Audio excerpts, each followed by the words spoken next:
Hello guys, for today's video ay samahan nyo nga kami dito sa palengke sa Divisoria. Nandito nga kami dahil bumili nga kami guys ng aming mauulam, di ba? Ang pinili nga lang naming ulam ay longganisa, di ba? Kung mapapansin nyo, napakaraming gulay dito guys, pero longganisa lang ang binili namin.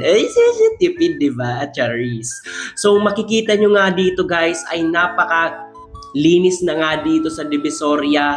Yung ibang mga vendors ay wala na, nagsialisan kasi nga raw si Isko na ang nakaupo. Di ba alam niyo naman si Isko malinis sa Maynila. Di ba charis? Char. So ayan guys, na maa-amaze talaga kayo dito kasi napakalinis na. At ngayon nga ay hinugasan ko na ang longganisa. Longganisa mo, char. Joke lang. So ayan guys, pinakakahugasan ko talaga ang longganisa para mas lalong malinis ito, di ba? At ayan nga, sinalang na natin ang ating kawali. Pagkatapos kong mahugasan ang mga longganisa ay inilagay ko na nga dyan sa kawali para pakuluan. Char! Di ba? Pagkatapos kong pakuluan ay ayan, inalis ko na nga muna dyan. Di ba? Ladi puta. Pinakuluan ko nga ang ating longganisa para mas lutong-luto ang ilalim para pag pinrito, mas mabilis na lang siyang maluto. Di ba? Ladi puta. Tricks! At pagkatapos nga niyan ay inilagay ko na nga ang ating kawali, di ba? Kunti nga lang ang mantika na inilagay ko kasi ang ating longganisa ay nagmamantika na, di ba? La di pure. So ayan guys, pagpasensyahan nyo na nga ang aking cooking skill kasi ayan talaga ang aking cooking skill, nahuhulog, o diba? So ayan guys, pinrito ko na nga sila isa-isa, charis, isa-isa. At ayan guys, lumalayo nga ako kung mapapansin nyo kasi nga tumatalsik ang mantika. Hindi pa naman ako sanay talsikan. Charis! Joke lang. Sure. At ayan nga guys, nilagay ko na nga lahat, hindi na pa isa-isa para lahat na maluto kasi nakakagutom na. Demonyo. Char! Di bala di piyota. At ayan guys, kung mapapansin nyo nga, nagba-brown-brown na ang ating longganisa. Di ba? Ang sarap. Char! Di ba? Parang hindi nakakakain eh. So ayan guys, mga luluto na siya at nag-iitim-itim na. O di ba? Mas gusto ko nga sa longganisa yung mas maitim-itim na. Maitim. Kasi nga guys, pag maitim na siya, parang may matamis-tamis na sa kanyang mantika. O diba? Mali ning ayam niya. So ayan guys, siguro mga after 1 hour pa yan matatapos. O diba? Charis.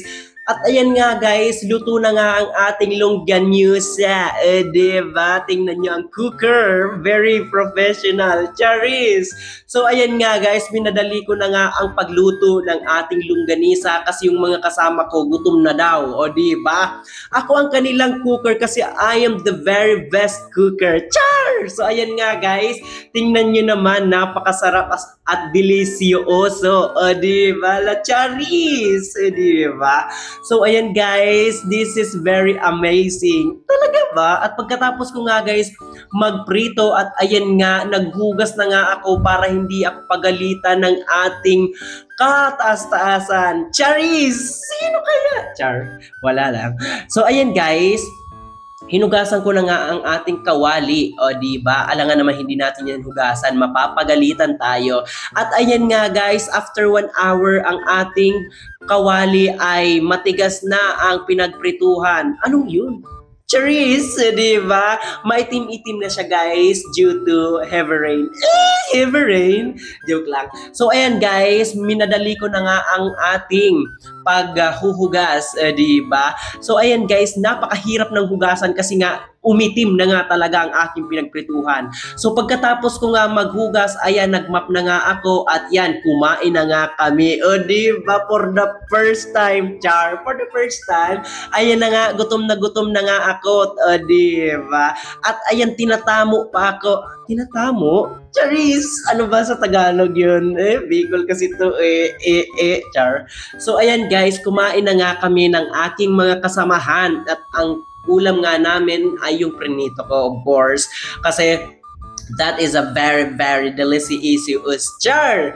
So ayan guys, while while eating, nagtutok, talk and talk, charis. So ayan guys, masarap nga talaga ang aking luto. Luto? Hindi naman sa luto yan eh, charis. So ayan guys, kumakain na nga kami at hanggang dito na lang ang aking video, o diba? So bye-bye!